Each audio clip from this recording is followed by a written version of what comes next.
O discurso do Congresso e o discurso do parlatório,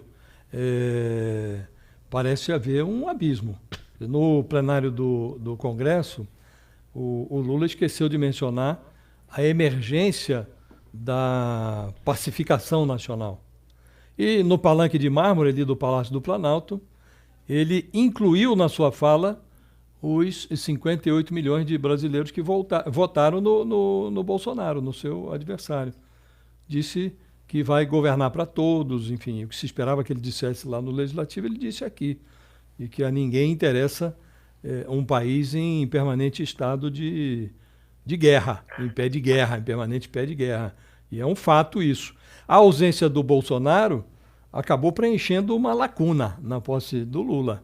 Quer dizer, o vexame da fuga do Bolsonaro, que foi lá para a terra do Mickey Mouse, do rato Mickey Mouse, Orlando, para não passar a faixa para o Lula, esse vexame foi convertido no ponto alto da cerimônia de transmissão de poder.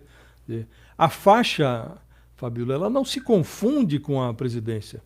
É preciso que por trás da faixa exista uma noção qualquer de honra, de respeito, respeito à sociedade brasileira, respeito aos valores da democracia. E o Bolsonaro não revelou esse respeito durante os seus 4 anos de mandato. Ao contrário, ele se constituiu numa ameaça à democracia, num projeto de ditador, de autocrata. Então é muito mais interessante que o Lula receba a faixa desse comitê que representa a sociedade brasileira. Uma criança, uma catadora de recicláveis, um cacique, um metalúrgico, um professor, uma cozinheira, um deficiente, um artesão. Quer dizer, é um conjunto que honra mais a cerimônia do que o Bolsonaro, que não honrou a sua presidência, que não dignificou a sua presidência. Então, eu enxerguei aqui essa cerimônia do Palácio do Planalto, embora menos importante do ponto de vista formal do que a cerimônia do Congresso Nacional, em que o presidente foi, de fato, empossado.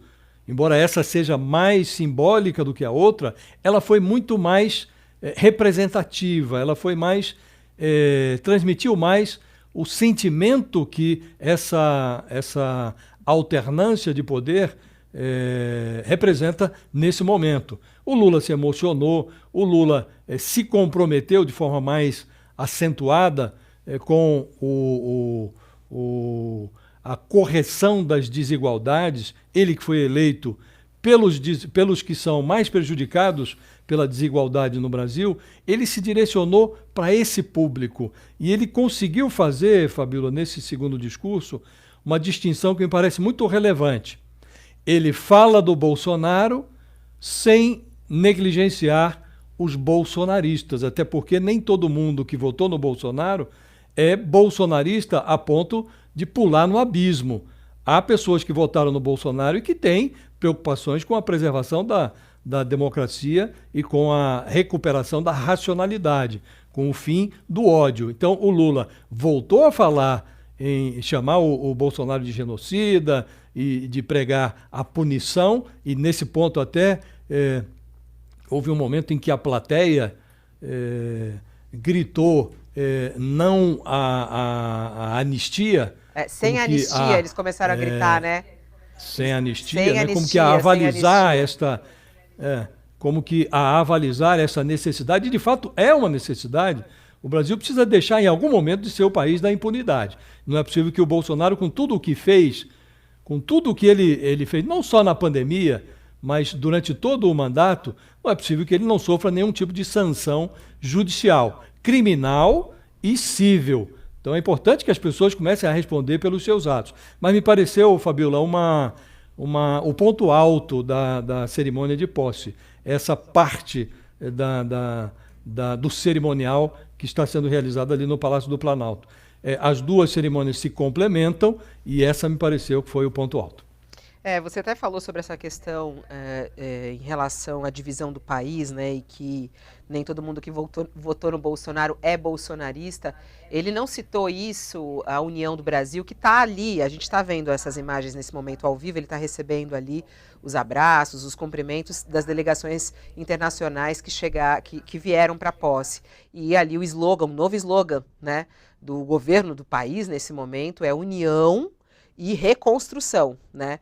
E ele focou nessa questão da união do povo brasileiro nesse segundo discurso de posse, no qual ele falou que é preciso juntar as partes que se separaram desse país. É muito importante isso, juntar as partes que se separaram.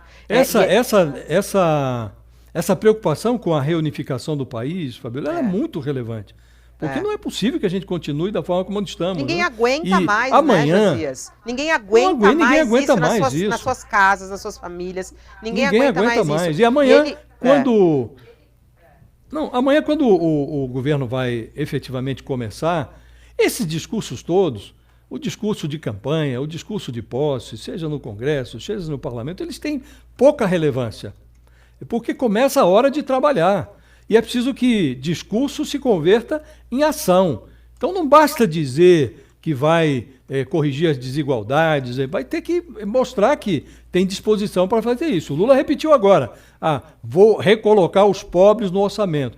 Antes de recolocar os pobres no orçamento, ele vai ter que tirar do orçamento, o Centrão vai ter que tirar do orçamento, os empresários que arrotam liberalismo diante dos holofotes, mas que ficam beliscando isenções tributárias e vantagens tributárias ali nas dobras, na sombra do orçamento.